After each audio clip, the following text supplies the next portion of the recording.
En la continuidad informativa de Canal E y nos vamos a meter a hablar de un tema que habíamos mencionado y que tenía que ver con la forma en la cual el gobierno nacional había decidido pagar la deuda que tiene con Camesa. Iba a ser a través de un bono con una quita del 50%, un bono planteado para el 2038 que en ese momento se pagaría en dólares. Pero vamos a meternos a explicar bien qué significa esta propuesta que hizo el gobierno nacional y por qué hay prácticamente un rechazo general, ¿no? Justamente por parte de las empresas del rubro energético. Está con nosotros Ariel Maciel, editor de Economía Política en Perfil, que nos va a contar justamente sobre esto. Ari, buen día, ¿cómo estás? Buen día, Rocío, ¿cómo andás? Y bueno, efectivamente se instaló algo que ya se sabía, que se conocía, que se venía hablando y que generó crítica en distintos lados. Sabés que la posición que tuvo el gobierno de pagar una deuda desde diciembre a esta parte, en donde la negociación había arrancado hacía algún tiempo atrás, un mes por lo menos estaban en reuniones formales, en donde el gobierno planteaba la posibilidad de pagar con un bono de deuda pública y con las condiciones favorables de que fueran en dólares, ¿no? Algo que parecía que había generado una crítica incluso de parte de la expresidenta Cristina Kirchner, que en sus últimas dos intervenciones lo había señalado como algo escandaloso. Uno en principio podría entender que era un acuerdo del gobierno con las empresas y que esto que generaba un rechazo, Claro, tenía un visto bueno de algunos de los negociadores. Bueno, claro. no fue así. Las empresas generadoras de energía eléctrica pusieron el grito en el cielo también y dijeron que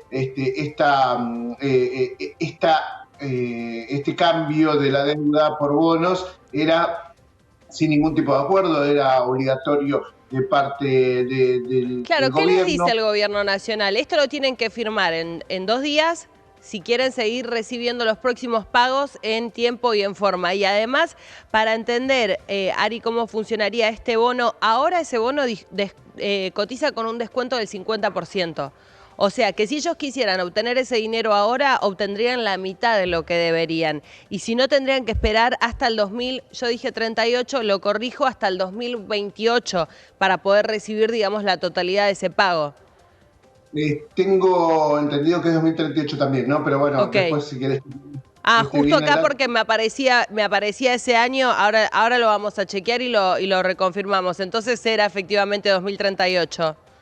Exactamente, cotiza con una paridad del 50% en la actualidad, son 600 mil millones de pesos de la deuda de Camesa con las generadoras eléctricas. Lo cierto es que, a ver, más allá de las condiciones que le da este bono, que pretende imponer el gobierno, esa es la palabra que usan los empresarios, lo que señalan es otra vez el cambio de reglas de juego, ¿no? Otra vez algo que no está funcionando como se espera o como se había planteado formalmente la primera vez. Ayer Martín Genesio, él es el CEO de AES, una generadora eléctrica de capital estadounidense, reveló que en lo que fue el cierre del evento, reveló que lo llamaron del Fondo Monetario Internacional, del Departamento de Estado, de la Embajada de Estados Unidos, digo, de muchos organismos de Estados Unidos para preguntarle por qué el gobierno había hecho lo que hizo. Claro. Básicamente, había tomado una decisión de manera arbitraria, no había sido consensuada, ese diálogo no se había concluido de Y manera no se favorable. había, digo, Ari, y no se había hecho esto antes. O sea, se había hecho, pero después de la crisis económica de la convertibilidad, yo escuchaba a un analista que hoy decía eso. Sí es cierto que no todos los gobiernos le han pagado en tiempo y en forma a Camesa, pero se planteaba un plan de pago con, digamos, acuerdo de las partes, no, digamos, imponiendo y también con tantos años de diferencia, además. O sea, son 20 años. Efectivamente, Eh, y tenía el antecedente, el único antecedente que el gobierno, con el que el gobierno quería jugar, eran los BOPREAL. Estos bonos para pagar la deuda de importación y que aquellas empresas que lo tomaban tuvieran beneficios para el pago de importaciones actuales. Parecía, el gobierno quería, con muchas diferencias entre uno y otro, imponer esa misma lógica, y como veía que no salía, lo puso en carrera. Bueno, esto generó un malestar en un ámbito que la verdad es muy favorable para el gobierno. Ayer se llevó a cabo el sexto Foro Nacional de Energía organizado por LIDE, y estuvo entre otros, por ejemplo, Alejandro Bulgeroni, que es el dueño de Pan American Energy Group, pero estuvieron todas las generadoras, las transportadoras, las petroleras, las empresas que trabajan en vaca muerta con el gas, el presidente de YPF, Horacio Marín, todo lo que es el grupo Techin con Tecpetrol, con todo el armado, digamos, energético, que parece más entusiasmado con muchas de las señales y de las decisiones del gobierno. Digo, la estabilización macroeconómica, la apertura de importaciones. Pidieron todos a coro la aprobación del RIGI, este régimen de incentivo a las grandes inversiones, que está muy rechazado por la industria nacional, pero que este sector lo ve como la apertura a grandes inversiones, pero al mismo Claro. tiempo dice, pues dos cuestiones planteó. La primera es el cambio de regla de juego de un gobierno que viene a reclamar estabilidad, o viene a proponer una ley de 30 años de beneficio con posibilidad de que nadie lo cambie, digo, ¿no? Y el propio gobierno está cambiando una fórmula así. Y además es un compromiso para el gobierno de los próximos 14 años. Ahí está, lo vamos a corregir porque la fecha es 2038, como decías. Ari, te voy a hacer la pregunta más difícil de todas, y es, ¿y ahora qué va a pasar? Porque ¿cuándo terminan esos dos días hábiles? La respuesta de estas empresas fue negativa. ¿Y ahora qué va a pasar? Ahora lo que va a pasar es que todavía tiene una ventana el gobierno de poder negociar. A ver, hubo una de las empresas que había dejado la posibilidad abierta de judicializar esta decisión del gobierno. Luego dio marcha atrás y señaló que en realidad lo que apostaba a que esto se resolviera de manera dialogada. La verdad es que nadie quiere en el sector privado, en este sector, quiere llegar a una situación así, teniendo en cuenta justamente que es el gobierno el que más lo entusiasmó para poder llegar a venir con inversiones. Claro. Lo del RIGI abre la puerta, por ejemplo, al gran negocio del GNL para la exportación de gas.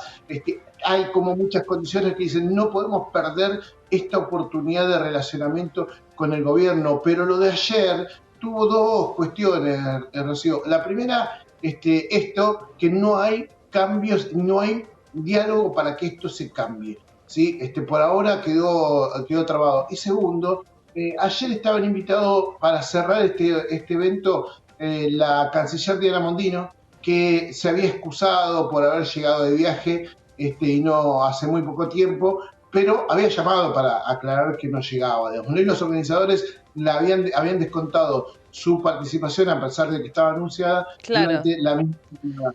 El que no apareció por el Alvear Palace Hotel, donde se realizó este evento, fue el secretario de Energía, Eduardo Rodríguez Chirilo.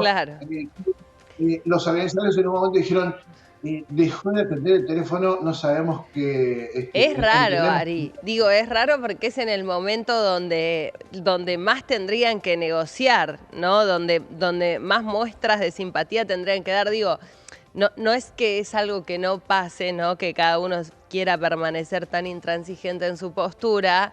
Pero bueno, ahora hay que pensar la forma de resolverlo, digo, ¿no? Porque las empresas, me imagino, necesitan esos fondos. Y además hubo, como digo, esta suerte de cláusula: o lo firmás ahora o no te puedo garantizar que sobre esta situación seguramente deficitaria ya para estas empresas, sobre esa misma situación no les pueden garantizar que les paguen lo próximo en tiempo y en forma. Y lo voy a reiterar, digo, no es algo que haya pasado en todos los gobiernos, que se haya pagado con regularidad, pero sí había acuerdo de cómo se iban por lo menos a pagar esos compromisos que tenía el gobierno con estas empresas. Ayer quedó planteado 3 escenarios. ¿Sí?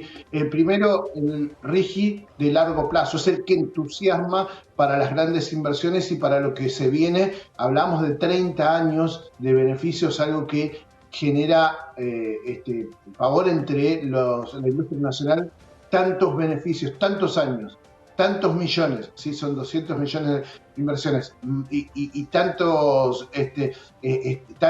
posibilidades para lo que es la importación para ese sector, que la verdad es que preocupa mucho. Pero, ¿sí? Para tener en cuenta otra cosa, el mediano plazo es justamente esta deuda. Digo, por ejemplo, las reglas para pagar este tipo de deudas que no pueden ser estiradas tan para adelante. Y el corto plazo, ¿cuál es? Bueno, ayer hubo otra pastillita que se tiró en ese momento y te la dividió en dos. El mismo Genesio dijo ayer que no se enamoren del corto plazo. El temor es que se enamoren del corto plazo cuando este gobierno venía haciendo las cosas correctamente. ¿Cuál es el enamoramiento del corto plazo? Haber congelado los aumentos de tarifas ante la situación social, digamos, Claro. ¿no? Ante la posibilidad de un fogonazo inflacionario y haber nuevamente intervenido. En ese sentido, las empresas dicen,